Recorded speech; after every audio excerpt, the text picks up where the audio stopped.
Bonjour, bienvenue sur le petit podcast. Je suis Jérémy, kinésithérapeute, passionné de pédiatrie et également jeune papa.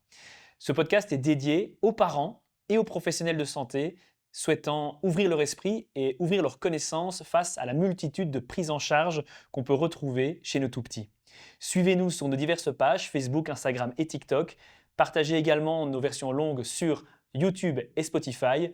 On commence sans attendre ce nouveau podcast. Merci pour votre confiance et merci pour votre écoute.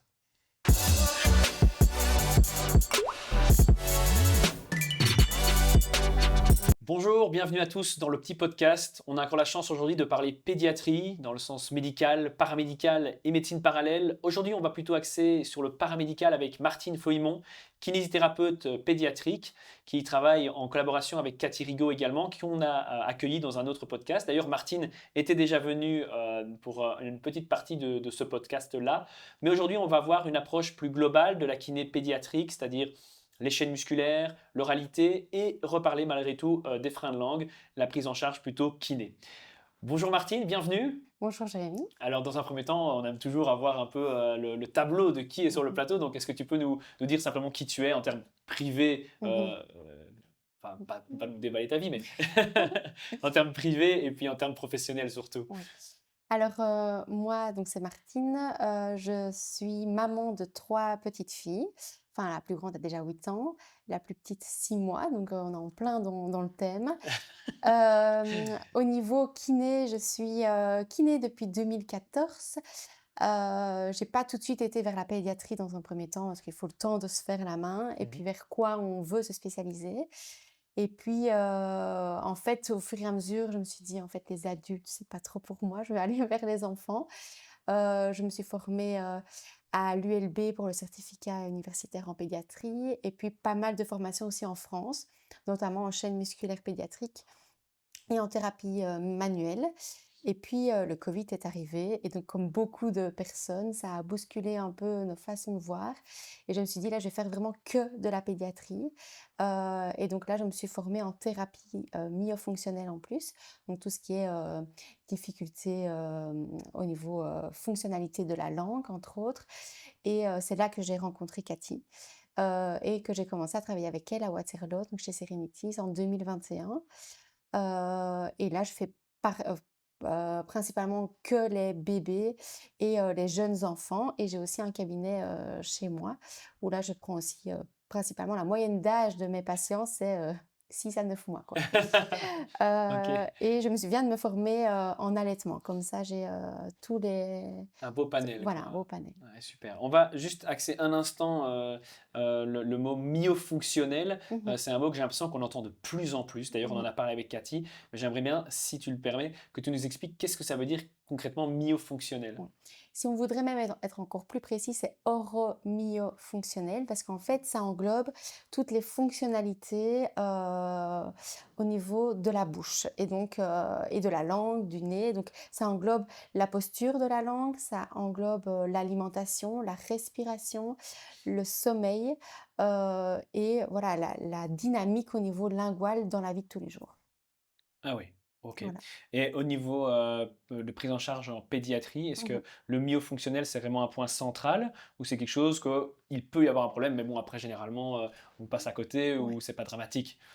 En fait, c'est maintenant, dans ma façon de voir, vu que j'ai fait toutes ces formations-là, je prends en compte, même quand on vient me voir pour une, plagiocéphalie ou un torticolis, je prends en compte le milieu fonctionnel parce que tout est un peu imbriqué l'un dans l'autre et quand une des pièces du puzzle ne fonctionne pas, beh, tout le reste ne fonctionne enfin, il y a des implications partout et donc oui, le milieu fonctionnel, ça a un impact, dans la prise en charge. OK. Mais je vois que toi aussi, tu as été formé dans les chaînes musculaires, Mmh. et tu parles aussi d'oralité du bébé. Mmh. Je ne sais pas si c'est un lien avec, directement le myofonctionnel, mais est-ce que tout ça, se répond? Ouais.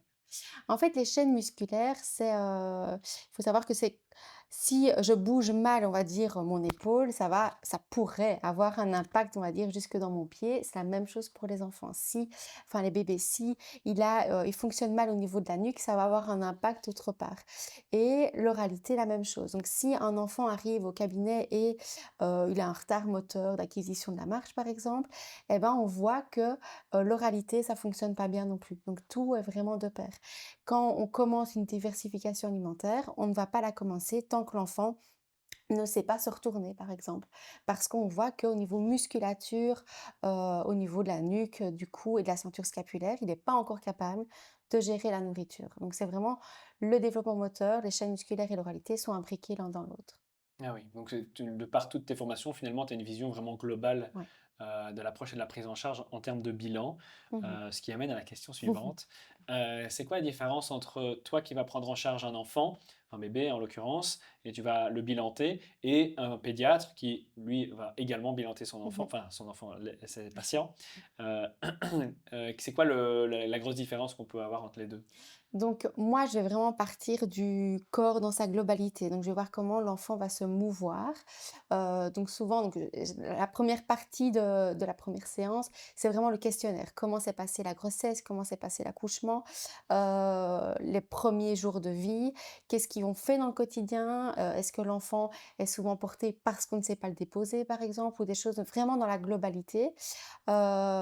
Et puis après, on le dépose sur un tapis, de jeu et on voit comment est-ce qu'il bouge. Même à 2 mois de vie, on sait déjà voir si c'est un mouvement qui est harmonieux, si, l'enfant utilise bien ses 2 mains, les 2 côtés du corps, comment est-ce qu'il se bouge. Chez un pédiatre, beh, il va plus axer son anamnèse et sa séance sur est-ce que l'enfant prend bien du poids, est-ce que l'alimentation ça va, les vaccins aussi, donc plus du côté, l'enfant, est-ce qu'il va bien ou est-ce qu'il est malade? Ok, oui, évidemment, c'est un truc plutôt médical, quoi. Voilà, Et plus là, plutôt médical. mouvement. Ouais.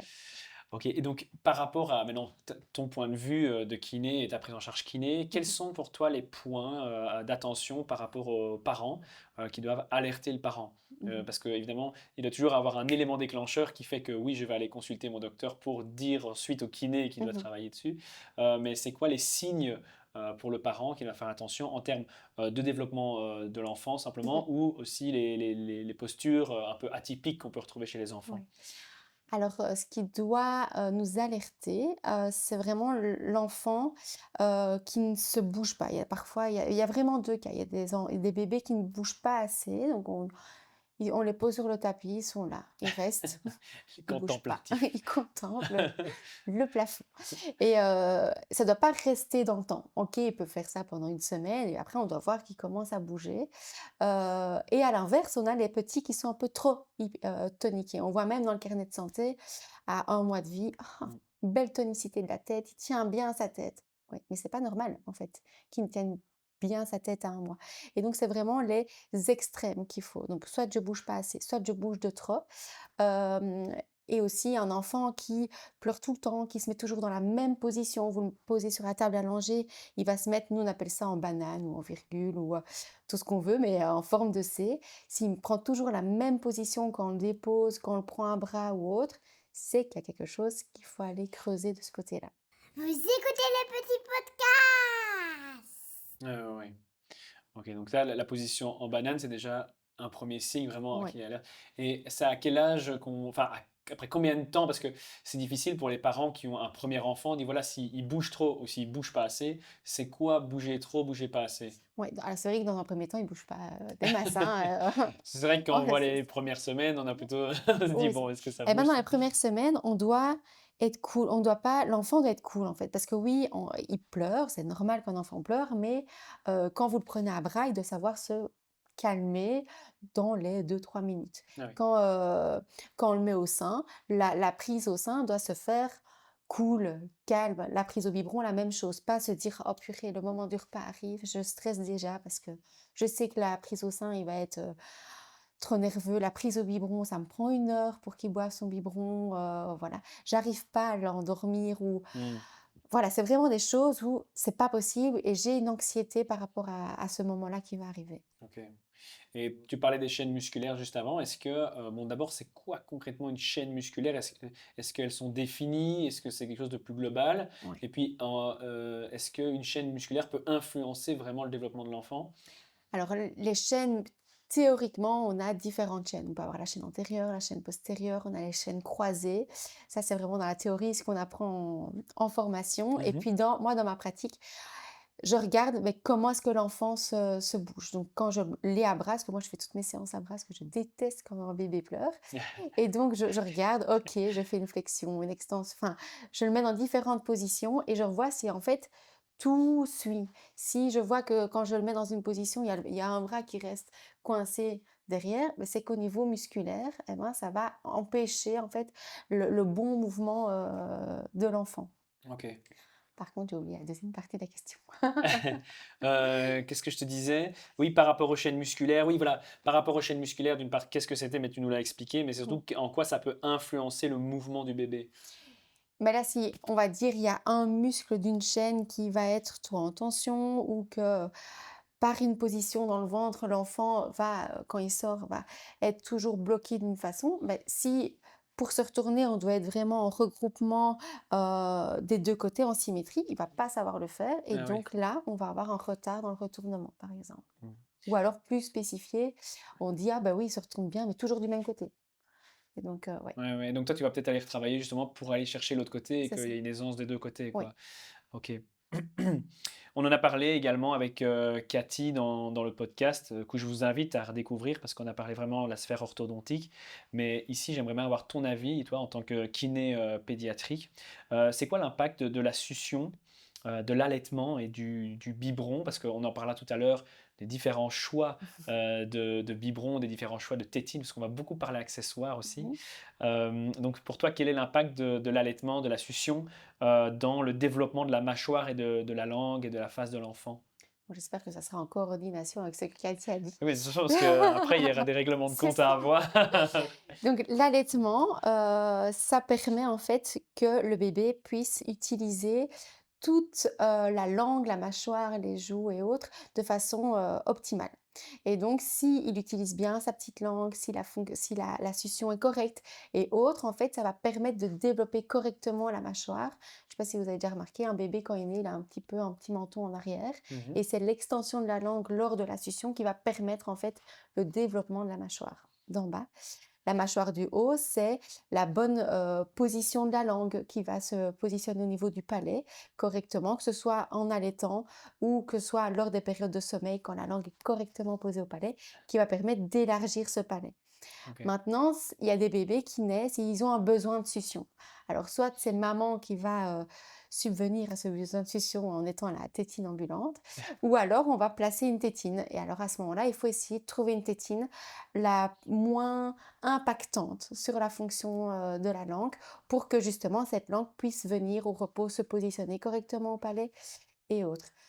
Alors, quand l'allaitement ne va pas ou quand c'est un choix des parents de ne pas passer par l'allaitement, on aura le biberon. Et là, il faut aussi essayer de trouver un biberon qui potentialise, on va dire, la fonctionnalité de la langue. Mmh. Si on prend un biberon avec une tétine un peu trop petite, ben, la langue ne va pas savoir se positionner correctement et donc on va plus avoir des phénomènes de morsure sur la tétine et pas cette petite langue qui dépasse. Et donc, si on n'a pas cette extension, Ah oui. on n'a pas la croissance, on va dire, de la mâchoire d'en bas. OK, et par rapport aux parents, comment est-ce qu'ils peuvent se rendre compte qu'il y a un problème d'oralité, de mouvement de la langue ou qu'est-ce que j'allais dire? De déglutition chez l'enfant? C'est quoi les signes que les parents peuvent, voir facilement et mettre en évidence et se dire: «Ah tiens, peut-être que là, il faudrait aller voir un kiné, Ouais. spécialisé». Mais au niveau de l'allaitement, on doit avoir une prise qui est assez profonde. Donc, le bébé vient, on va dire, il se scotche directement au sein de maman. On ne doit pas avoir les petites lèvres, donc tout est vraiment bien. On ne doit pas entendre de bruit. Souvent, on entend des claques à la déglutition. Ça veut dire que Ouais, la langue ne fonctionne pas bien en postérieur. On ne doit pas avoir de lait qui coule sur le côté et on ne doit OK. pas aussi avoir de petites ampoules comme ça sur les lèvres. Alors, dans les premiers jours, on va dire jusqu'à 2-3 semaines, c'est normal d'avoir les petites ampoules, mais pas à l'extrême. Mais après, ça veut dire que l'enfant ne tète pas suffisamment bien, donc il est obligé de pincer avec ses lèvres et donc de faire des micro-suctions quoi, au niveau, des lèvres. Ah oui. Et au biberon, c'est la même chose. Si on entend du clac, si on voit le lait qui coule, si on voit que justement les bébés affonnent leur biberon en 3 minutes ou le prennent en 1 heure, c'est que là, il y a quelque chose qui ne fonctionne pas. Ou alors peut-être que la tétine n'est pas adaptée du Peut-être la tétine biberon. aussi n'est pas adaptée. Ouais, donc Ouais. ça peut être soit la fonction de l'enfant, Mmh. soit aussi le matériel C'est ça. utilisé, quoi. Parce qu'un biberon, on n'a pas encore trouvé le biberon qui allait sur tous les enfants. Voilà, Voilà, il faut s'adapter faut à son s'adapter. petit bébé. Ouais, Ok. Existe-t-il un lien entre la posture de l'enfant, la respiration et la santé globale de l'enfant? tout à fait. J'avoue que je sais la réponse, mais je te lance sur le sujet. Donc c'est vrai que quand on en voit de plus en plus, hein, je sais pas si on prend une classe en maternelle Oui, et on prend la photo de classe et on voit la moitié bouche ouverte, OK, ils ont le nez qui coule, mais c'est pas la définition d'un enfant. Un enfant ne doit pas forcément avoir le nez qui le coule. nez qui coule. Et donc on a de plus en plus des enfants qui arrivent avec une langue qui n'est pas utilisée de façon optimale et donc ça va empiéter sur, sa posture, sa respiration, son sommeil. Dans le sens où soit il y avait une tension de base ou alors on a pris les mauvais matériels, pour l'alimentation et on obtient en fait une langue que je dis moi un peu molle comme ça, tout le temps bouche ouverte. S'il est bouche ouverte, qu'est-ce qu'il va faire? Il va respirer par la bouche et plus par le nez et donc si on respire pas par le nez, on ne développe pas les voies aériennes supérieures et donc on a des encombrements à répétition, des otites, voilà. Et puis, si notre langue n'est pas bien positionnée au palais, on n'arrive pas à se mettre suffisamment bien en confort, en détente dans le sommeil. Et donc, on a des enfants qui sont agités et en plus bouche ouverte pendant le sommeil. Donc, beau cercle vicieux. Voilà. Ok, c'était très bien expliqué en tout cas. Ok. On a beaucoup parlé des accessoires, de la Mhm. tétine, du biberon, etc. Donc maintenant, on va peut-être en venir au fait. Ouais. Je voudrais te demander la question que beaucoup de parents se posent. D'abord, est-ce que c'est mieux tétine ou pouce? Ah!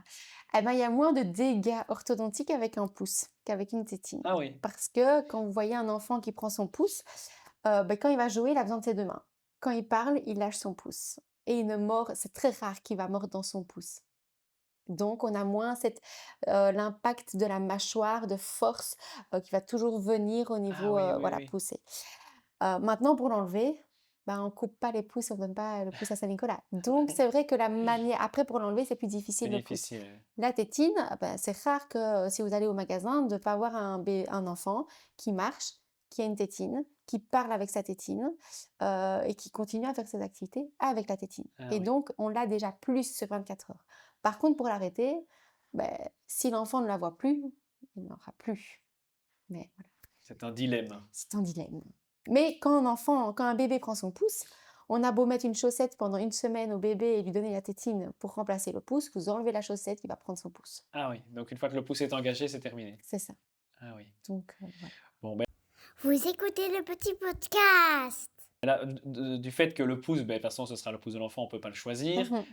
La tétine, par contre, on peut la choisir. Voilà. Donc, quels sont les conseils de Martine Foyer, kiné pédiatrique et formatrice, et on ne l'a C'est pas dit, ça. je pense, mais formatrice quand même chez Serenities, pour choisir la bonne tétine? Alors j'ai pris des petits modèles. Ah, prenons les mains. Je vous les montre. Hem, hop, parce qu'il y a un choix. Et une dernière. Je prends le temps également ici de dire que on va parler beaucoup accessoires et donc forcément on va citer des marques. Je tiens à souligner que nous ne sommes pas sponsorisés par les marques que tu Pas vas nous du tout. présenter et que ce que tu nous présentes aujourd'hui n'est pas dans ton intérêt, dans le sens où c'est juste parce que tu es professionnel Mmh. et que d'un point de vue professionnel, ce sont des marques qui te semblent intéressantes et qui font bien leur travail. Donc le travail est bien fait, il faut quand même le souligner. Voilà. Donc, on va déjà voir ce qu'il ne faudrait pas, on va dire, D'accord. dans le sens où, j'en ai pris une, mais il y a plein de marques différentes. Celle-ci, elle nous paraît suffisamment, sympa parce que c'est du caoutchouc, donc c'est un caoutchouc naturel, on va dire. Elle est assez ronde en bouche et donc les professionnels, souvent, nous disent: «Ah c'est sympa parce que ça ressemble au sein de maman». Et donc, pour la succion, pour le bébé, ça va reproduire la même fonctionnalité au niveau de la langue, sauf qu'elle ne s'aplatit pas une fois en bouche. Donc, quand on teste une tétine, une méthode simple pour savoir si elle est suffisamment souple en bouche, c'est de mettre son doigt sous la tétine et on doit savoir la monter suffisamment facilement. Et donc Ok. ici, on voit que quand je lève la tétine à bout rond, eh ben, elle est un peu en fait trop dure. Et au fur et à mesure du temps, l'enfant va la monter dans un premier temps et puis en fait, la langue va commencer à se fatiguer et rester en position plus plate et donc faire une succion. En plus, c'est une succion audible à ce moment-là et plus de tétouillage. Ok. Maintenant, on doit essayer de trouver une tétine qui est le plus, souple possible, la plus fine possible, pour en fait que quand la langue va venir téter cette tétine, qu'en fait, ça soit la langue qui monte la tétine au palais et pas l'inverse. Pas que Ah, la tétine descende, la hem, langue. la langue et donc une qui est sympa, c'est, celle-ci ou qui est vraiment toute plate et qui est toute souple quand je viens mettre mon doigt en dessous. Ah oui. Et en fait, plus c'est plat, plus c'est souple, plus Mieux c'est. mieux c'est. Mais il y en a une autre qui est encore quand même sympa, parce que celle-là, elle est assez impressionnante, en bouche, on va dire. C'est la Nini et là, en fait, mais elle est super souple Ah oui. et quand l'enfant la prend, la tête, il est obligé d'avoir une succion optimale pour pouvoir la garder en bouche. Ah oui. Et Sinon, elle elle, tombe. sinon elle tombe. Et donc s'il commence à la mordiller, comme il y a beaucoup d'enfants après 6 7 mois, ils commencent à faire leurs dents, donc ils mordent plus les tétines que de les téter. S'ils commencent à la mordre, elle va tomber de la bouche. Ah oui, donc c'est obligé d'avoir une action de succion. Ouais. Donc là, pour les gens qui nous écoutent, on est Ouais. sur une tétine qui ressemble quand même, on peut le dire, à un bout Le, de le sein, sein, voilà, du c'est sein, ça. Oui. qui est très souple, avec un disque finalement qui le maintient. Oui. Et il n'y a pas la possibilité de maintenir en bouche. Non. Donc ça, c'est quand même intéressant. Mais c'est très perturbant pour les gens qui regardent à l'intérieur parce qu'on voit vraiment toute la bouche de l'enfant à D'accord. l'intérieur. En ventouse en dessous, quoi. Voilà. Ok, et ça, c'est quoi comme marque? La Nini. La Nini. Ouais, Ni. N-I-2-N-I. Ouais. Ok, super. Voilà. Les autres qui sont sympas aussi, c'est celle que j'ai, la plus plate et plus souple. Il y a la Curaprox ou la Mam Perfect et donc ça, c'est vraiment des tétines qui sont les plus souples et les plus fines, qu'on peut trouver beaucoup plus facilement que la Nini, on va Ok, dire, ok. Et la Nini, on peut se la procurer où? sur internet. Ah, sur Parce Internet. qu'elle est, américaine. Américaine. On doit aller jusqu'en Amérique. Il n'y en a pas en pharmacie. Non. Ah là là Non, là, non, non, non, ces non. Américains. Voilà. Et je vois que tu as d'autres modèles là. Oui, ben j'ai encore 2 autres où si la tétine plate et souple, est quand même compliquée à prendre, on peut avoir des modèles de transition et donc les modèles de transition, on a encore dans les MAM, alors j'ai aucun intérêt pour MAM, mais voilà, ils font bien les choses. On a la MAM originale qui est, un peu épaisse quand même et un peu dure, donc c'est vraiment en transition pour arriver à sa copine, la MAM Perfect. D'accord. Ou alors, dans un premier temps, on a la Mam Confort. Donc là, c'est un plus petit modèle et qui est souple aussi. Ok. Voilà.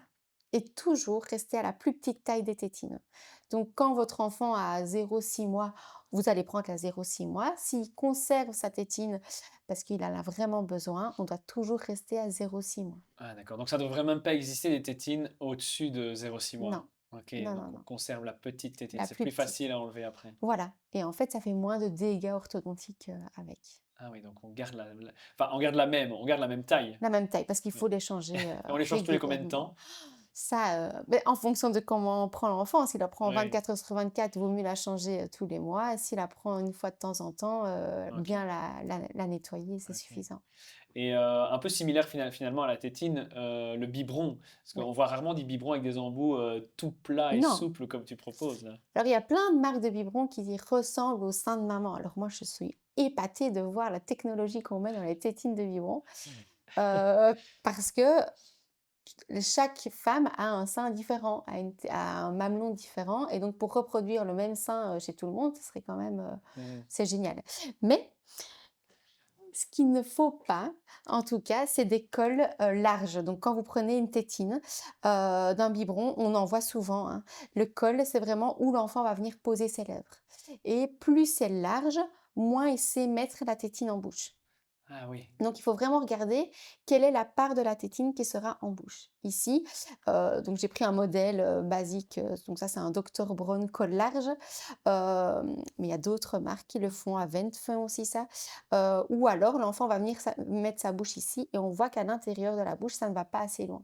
Ça devrait aller jusqu'à la jonction palais dur, palais mou. Donc, qu'est-ce qu'il va faire si la langue n'arrive pas à fonctionner correctement? C'est là qu'on entend le clac et il va venir mâchonner dans la tétine.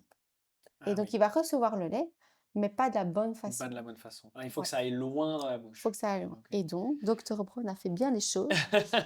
Et donc Par- j'ai une solution. J'ai une solution. On a donc la Docteur Brown, mais col étroit. Et là, on voit que la bouche ne va pas se terminer ici, mais il va prendre tout en bouche, le bébé. Et donc, ça vient plus loin dans sa bouche. Ah, et ça, c'est pour des bébés de quel âge, ça paraît Ça, si c'est à tout petit. âge. À tout âge, un tout À petit tout truc comme âge. ça? Oui, voilà. Ah oui, Oui, oui. même des 5 mois, ils vont prendre ça. Oui, tout à fait. Après, il faudra Incroyable. changer le débit de la tétine, Oui, oui, oui, mais oui. la forme reste la même. Et ça Et- ressemble en fait au biberon de maternité. Quand les mamans font le choix ou que ça ne va pas en maternité pour l'allaitement, eh ben, ils ont droit à des petits biberons et la tétine ressemble à ça. Ah oui. Et est-ce que tu as d'autres modèles ou Il y a pas? la MAM, Et la encore mam, là. MAM. Ça, c'est quand même les enfants, il a un débit un peu rapide, même en tétine 1, ça a quand même un débit un peu rapide, mais l'enfant positionne, c'est quand même un col un peu plus étroit et arrive à bien positionner Mhm. ses lèvres. On voit que la tétine est plus plate que les autres. Donc, c'est des enfants qui ont quand même, où ça va pas avec le Dr Brown, j'irai sur le MAM. Ça fait quand même travailler la langue, mais pas quand même à son maximum, mais ça va. Ça va. On est dans le toléré. On est dans le toléré. Ça va. Voilà. Ok, et on parle aussi de biberon anticolique. Est-ce Ouais. que ça a un intérêt ou c'est plutôt un problème, enfin une histoire marketing? C'est, oui, tous les systèmes anticoliques, parce que toutes les marques font un système anticolique, c'est pour en fait ramener un peu, c'est comme si le lait était brassé, enfin voilà, il y a l'air qui part et autres. C'est pour éviter de retirer la tétine à chaque fois du bébé, parce qu'il faut un appel d'air en fait. Oui, Donc oui, c'est oui. ça, le système anticolique, c'est pour qu'il y ait un appel d'air dans le biberon. Donc c'est bien, mais C'est pas révolutionnaire pour les coliques. voilà. Ah oui, non, s'il y a des coliques, ça veut dire que certainement l'enfant boit trop rapidement ou trop lentement son biberon ou peut-être trop longtemps maman ou voilà, il faut aller voir comment comment est-ce que la nourriture arrive, dans son petit ventre. Sentiment. Et est-ce que le choix de la tétine ici, parce que tu parles du Dr Brown, est-ce Mmh. qu'avec ce genre d'embout, on a moins le petit rot après parce qu'il y a moins d'air qui rentre, ou est-ce que ça ne change rien pour les coliques aussi? Le renvoi après biberon, n'est pas d'office obligatoire. Mhm. Sauf si l'enfant est inconfortable, là, il faut vraiment lui faire faire. On aura beaucoup plus de renvois et même parfois en milieu de biberon. Alors les parents me disent: «Oh ben moi je vais arrêter 3 fois le biberon pour qu'il fasse son renvoi». Là, c'est qu'il prend beaucoup trop d'air et souvent avec les cols larges, on a ça d'emblée Oui. et donc avec le Dr Brown, s'il y a un bon petit renvoi, après le biberon, ça va. Ça va. Ok, eh bien, est-ce que tu vas ajouter quelque chose par rapport au volet biberon? Parce qu'on va Mmh. passer à un autre accessoire maintenant. Non, Non, c'est c'est bon. bon? Ok. Je vais Je remettre te ça sur laisse le côté. ranger toutes tes affaires. Je vais C'est gentil en tout cas d'avoir apporté de ça. Ça nous permet aussi de voir. Bon, après en audio, oui. on comprend peut-être un peu moins bien, mais je vous invite du coup à aller voir sur YouTube et sur Spotify aussi, parce que maintenant on a accès à la vidéo sur Spotify. D'ailleurs, je vous invite à retrouver le petit podcast non seulement sur les plateformes YouTube, Spotify pour la version complète, mais également sur Instagram, TikTok et Facebook pour voir toutes les informations et les versions plus courtes. Voilà, c'était le petit moment marketing. Euh, alors, tout autre sujet, on va parler du lit Mmh. de l'enfant, du lit évolutif. De plus en plus, on parle de quel est le meilleur lit à mettre pour mon bébé, pour qu'il soit libre de ses mouvements. Alors, j'aimerais te poser la question, qu'est-ce que toi tu penses d'abord, dans un point de vue global, au niveau du lit, tu choisirais quoi, comment? Est-ce qu'il y a des... Le plus simple possible. En fait, dans tout ce qui est, puériculture, il faut toujours aller au plus simple. Alors dans Mhm. un premier temps, le cododo est quand même sympa parce que surtout, maman qui allaite, au moins c'est au même niveau que le lit parental, c'est sécuritaire, et c'est assez facile, de mise en place. Et puis après dans un second temps, on pourra aller, au lit simple à barreaux, on va Mhm. dire, et on est de plus en plus au lit au sol.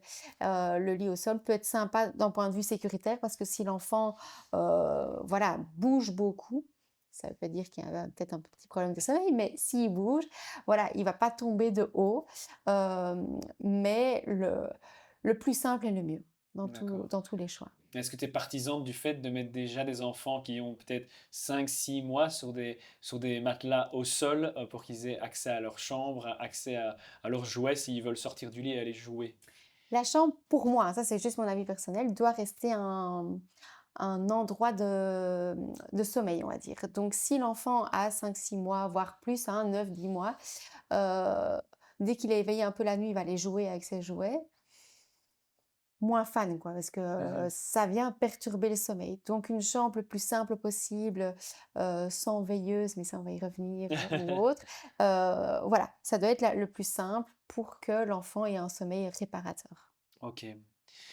On parle aussi beaucoup des cales bébés et des coussins, enfin de l'emmaillotage des Mmh mh. enfants. Je propose qu'on fasse les deux distinctement. Mmh. Par rapport aux cales bébés, parce que tu fais aussi des Oui. plagiocéphalies et on en parle beaucoup, ça a été un objet qui a été enfin, qui est très controversé. Mmh. Donc, est-ce que toi, tu mets les enfants sur des cales bébés en cas de plagiocéphalie ou pas? Alors, c'est un peu difficile le cas bébé parce que l'OMS préconise vraiment coucher sur le dos strict pour éviter, la mort subite du nourrisson. Mais c'est vrai qu'en cas de grosse plagiat où on voit que les tensions sont toujours là, il faut éviter que l'enfant, mette toujours sa tête du même côté. Et donc moi, je préconise quand même le cale-bébé en forme de petit triangle, comme ça on a un petit triangle Oui, devant, un petit oui. triangle derrière. On positionne l'enfant, il est à 3/4 d'eau en fait. Et là, moi, je conseille aux parents de le faire pendant que eux, les parents sont éveillés, pendant les périodes de sommeil du bébé. Et comme ça, ils ont quand même un vis-à-vis dessus, mais ils ne sauraient pas se retourner. Ça, c'est en dehors de la motricité. Quand l'enfant commence à se retourner, il faut plus rien comme cale-bébé, même si la plagiocéphalie est toujours là. Ok. Donc, Mmh. un cale bébé sous surveillance des parents quand la Mmh. motricité n'est pas encore trop C'est engagée. ça, Une fois que la motricité est là, on enlève le cale bébé, même voilà. sous surveillance des parents. Même sous surveillance. Parce que les parents, parfois, font autre chose à ce moment-là, je sais Oui. pas, ils vont peut-être au petit coin ou autre. Mhm. Et ben, l'enfant, peut-être souvent à ce moment-là, il faut des choses qu'on ne voit pas. D'accord. Et donc oui, Ok. ouais. Et maintenant, par rapport à l'emmaillotage, Mmh. qui est une pratique qui est fort connue Ouais. finalement, toi, tu préconises de le faire, de ne pas le faire, jusque quand? Et ben, ça, en fonction de l'enfant, il y a certains bébés, quand ils naissent, ils ont vraiment besoin et ça crée une réassurance autour d'eux d'être emmaillotés. Et donc, à ce moment-là, dans les, on va dire, 3-4 premières semaines, on sent vraiment le besoin qu'ils ont Mhm. d'être emmaillotés. Il y a même des petits coussins comme ça, avec un petit boudin où on voit que les enfants viennent coller leur tête contre le boudin. Ouais, ouais. Bon, ça a été fait avec c'est un peu, c'est alvéolé pour qu'ils puissent respirer et autres, hein, mais Mhm. ils ont besoin de ce contact pour retrouver en fait le contact qu'ils avaient dans le ventre de maman. Après, trop d'emmaillotage, ça les empêche de bien se mouvoir quand ils dorment, quand même, d'être bien relax. Et donc, pour moi, vers 4 5 semaines, on devrait arrêter l'emmaillotage si l'enfant n'en ressent plus le besoin. D'accord, donc c'est toujours un peu bébé dépendant C'est ça. et de petit à petit enlever le maillotage. Ok. Ouais. Par rapport à, bon, au maillotage, oui et non, mais par rapport au portage de l'enfant, donc il y a les écharpes, il Ouais. y a le porte-bébé structuré. Oui. On parle de plus en plus du fait de porter son enfant, que le fait de porter c'est mieux pour plein de raisons différentes. La question, bon, ça je pense que ça se discute plus trop, Oui. mais enfin, sauf si tu as peut-être un truc à dire là-dessus. Non, non, non, On est d'accord pour dire que le portage, il c'est bien. faut faire au C'est maximum. ça. La question est la suivante, c'est est-ce qu'on est plus sur une écharpe ou sur un port qui est plutôt structuré? Les ports structurés, ils sont souvent trop larges, trop pour un nouveau-né, on va dire. Donc Mhm. dans un premier temps, moi je préconise l'écharpe de portage où on fait soi-même le nœud en vent et puis on met bébé dedans, et pour qu'en fait, il va retrouver la petite boule qu'il y a. Avec le porte-bébé, structuré, Mhm. là en fait, on ne sait pas recréer cette petite boule, même s'il y a des adaptateurs, tout est fait, tout est bien marketing, mais on ne sait pas retrouver cette petite boule. Et donc, on va dire jusqu'à temps que l'enfant ait 2 3 mois, l'écharpe, elle est, pour moi, on pourrait utiliser que ça. Mhm. Ensuite, le porte-bébé structuré, normalement, on ne peut écarter les jambes de bébé que quand il sait se retourner parfaitement du dos sur le ventre, du ventre sur le dos. Et là, maintenant, on est plus, parce qu'on a eu un petit retard moteur en théorie, on est plus vers du 5 6 mois. on va dire, on pourrait vraiment utiliser le portage en sac de portage, quoi, on va dire ça Ok, comme ça. surtout par rapport au niveau des hanches Des alors hanches, qu'on c'est qu'on ça. n'écarte Parce que pas. souvent, quand on voit parfois en rue, on les voit, les bébés, ils ont aux environs, on va dire, de 2 mois, ils sont déjà en écartement maximal des hanches. Mhm, C'est beaucoup trop tôt. Et donc, alors, je ne sais pas l'impact que ça pourrait avoir. Et je pense qu'au niveau arche de la hanche et autres, ben, ça fait des hanches trop larges, en fait, mhm. pour plus tard, pour le développement moteur. Mais voilà, vraiment, l'écharpe, on va dire, jusqu'à temps qu'il sache se retourner. Puis après, on peut passer au Au port portage plus structuré. structuré. Ok. Ouais. Toujours dans cette idée de portage, ton avis sur les balancelles, les transats, on met les bébés dedans et alors il y en a qui bougent, il y en a qui font de la musique, il y en a C'est bien, hein, pour faire qui dépenser disent l'argent aux parents, c'est génial. il y a Le de tout. moins, il faut le moins possible. Alors, quand c tout est toujours une question d'organisation. Si on a des Mhm. parents où il y a qu'un enfant, ben, il y a toujours moyen de le porter, que de le mettre tout le temps en balancelle parce qu'on n'a que lui à s'occuper. Ouais, oui, Maintenant, si, on est le troisième d'une fratrie, vous savez ce que c'est. voilà, c'est ça.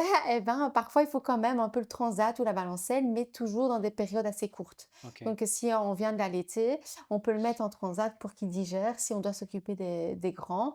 Mais voilà, une fois qu'on entend que le petit renvoi est passé, il va pas encore rester là 1 heure. Hop, Mhm. après, on le remet sur un tapis d'éveil classique Ok. et autres. Ok, donc l'idée c'est toujours être dans la modération, de C'est varier les ça. mouvements, etc. Ouais. Par rapport d'ailleurs au tapis d'éveil, il y a beaucoup de discussions sur le sol, est-ce qu'il doit être dur ou est-ce qu'on doit le mettre sur un matelas qui est plus mou pour qu'il soit à l'aise? Ouais. Alors, c'est le plus dur.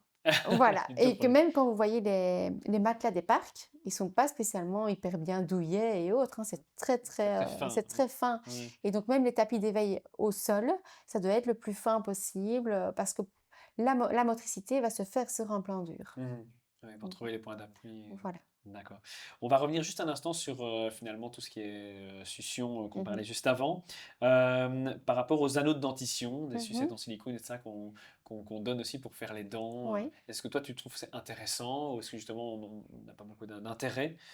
Si, les anneaux de dentition, ils vont avoir, plusieurs rôles. Donc oui, pour quand ils commencent à faire leurs dents, ça vient en fait, ça fait un massage au niveau de la gencive et donc Mhm. ça apaise l'enfant. Alors maintenant, il y a plein de marketing, du froid, du truc, enfin voilà. Il faut varier. Pas toujours, que des ronds, il faut des petites, tiges quand même qui viennent mettre en bouche, des ronds, différentes textures, donc il faut vraiment varier.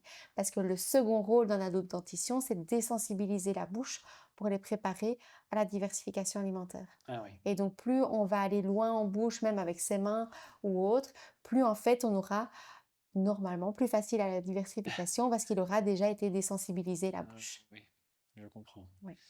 Ok, super. Et parce que j'ai plein de questions sur les accessoires. Par rapport aux babyphones, de plus en plus on voit les babyphones avec des capteurs cardiaques, des vidéos nocturnes, etc. Toi, qu'est-ce que tu préconises pour le babyphone? Alors le babyphone, c'est vrai que, on a les fameuses petites chaussettes, qu'on met au pied de l'enfant et qui font capteur de tout. Mhm. On a les babyphones qui prennent la température de la chambre. C'est fort poussé, quoi, et ça vient mettre un peu, un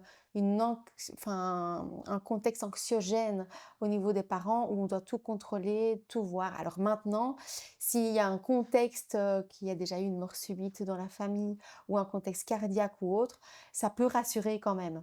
Mais si l'enfant va très bien, que le premier rendez-vous pédiatre, on a vu que le petit cœur allait bien et autres, pas nécessairement besoin Oui, parce c'est ça. qu'un jour quand la chaussette sera, Enlevé. enlevée, ça va être Ça risque. compliqué. Ouais. Ok. Ok. Tu nous parlais tout à l'heure des veilleuses qu'on avait Mmh. dans la chambre. On Ouais, a dit qu'on en reparlerait et je crois que c'est le moment. c'est ça. Dis-nous un peu, c'est quoi l'intérêt de cette veilleuse?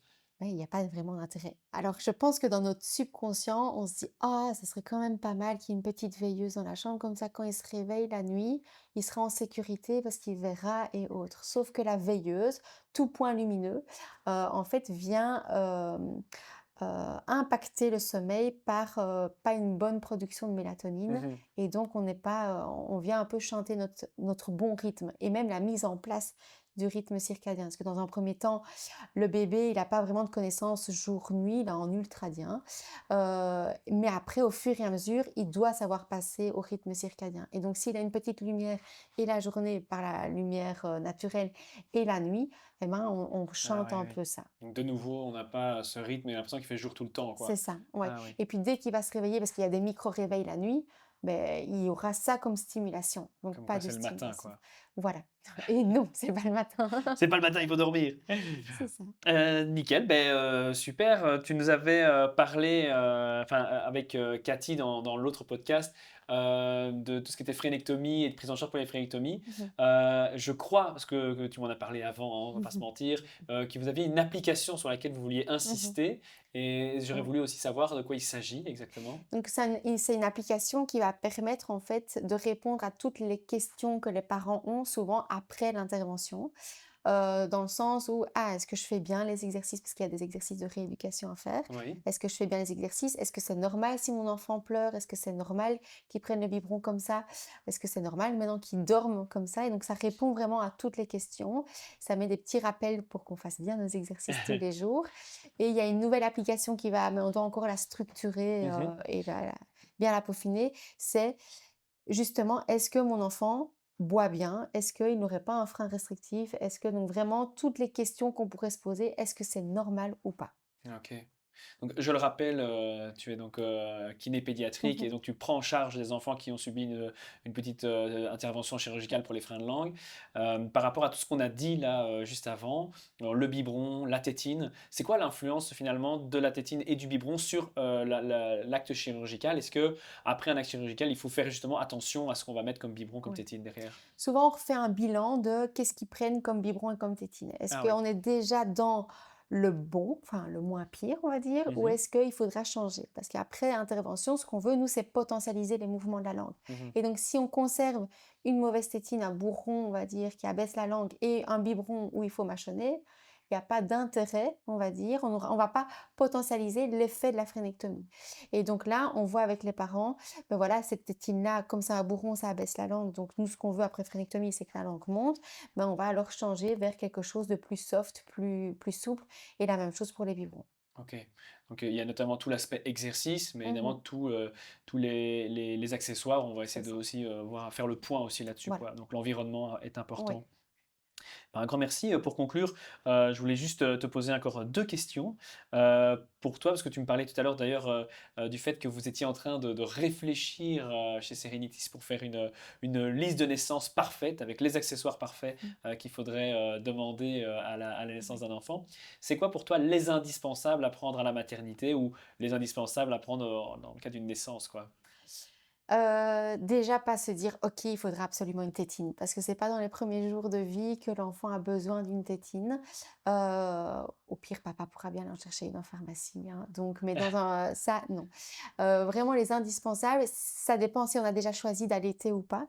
Si on a choisi d'allaiter, beh, être bien préparé avec une des sages-femmes qui s'y connaissent vraiment en lactation, parce que rien que la position et autres, qu'on aura déjà vu avant, ben, on pourra se dire: «OK, je vais mettre ça en application». Mmh. On peut prendre son propre, coussin d'allaitement parce que comme ça c'est nos choses à nous.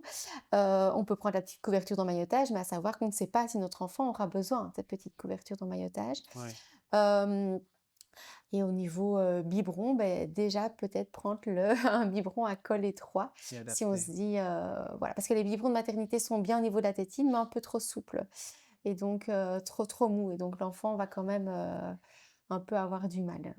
Mais il y a OK. pas vraiment de le plus simple possible en fait. Voilà, c'est Faut arrêter vraiment de se compliquer la vie voilà, et se faire confiance et prendre des matériels simples, c'est quoi. ça, OK. ouais. Bah, écoute, un grand merci en tout cas pour, toutes ces informations qui sont, bien utiles et surtout je trouvais très concrètes, Mmh parce que c'est vrai que des fois quand on se retrouve devant ces rayons où il y a 36 choses, lumineuses, musicales, avec mh. des textures dans tous les sens, on ne sait jamais quoi choisir. Au moins aujourd'hui, on aura fait un peu le point sur tout ça. C'est ça. Merci aussi pour, toutes tes explications par rapport à tes prises en charge Mmh et je voudrais te poser comme dernière question finalement, c'est quoi qu'on peut te souhaiter pour la suite? Parce que je vois que tu es déjà engagé dans tellement de choses. Beh, que de continuer dans le même sens et de Je pense qu'il faut continuer à se former pour apprendre et pouvoir aider tous ces parents qui sont souvent perdus quand ils arrivent, au cabinet et répondre justement quelle est la normalité, parce qu'il y a souvent des normes qui ont changé avec, nos pays industrialisés et Ouais. donc remettre les bases et faire prendre conscience aux parents, c'est eux les meilleurs parents pour leurs enfants. C'est très, c'est très beau. C'est très beau. J'espère en tout cas que le podcast permettra en tout cas de faire diffuser cette information et d'aller de faire un petit pas sur le fait de rassurer les parents et de leur faire comprendre que c'est en eux qu'il faut avoir Mmh. confiance. En tout cas, un grand merci d'avoir été avec nous aujourd'hui. Ça nous a fait bien plaisir de pouvoir compléter les commentaires de Cathy sur l'autre podcast et aussi d'avoir ton point de vue de kiné sur les prises en charge des enfants. Et puis, je trouvais très intéressant toute la partie accessoires parce que vraiment, ça m'a fait plaisir parce que je trouvais que c'était très concret et au moins les gens savent vers où aller. Merci d'avoir fait le Plaisir. déplacement, merci d'avoir nous avoir fait confiance. Et voilà, on se reverra bientôt.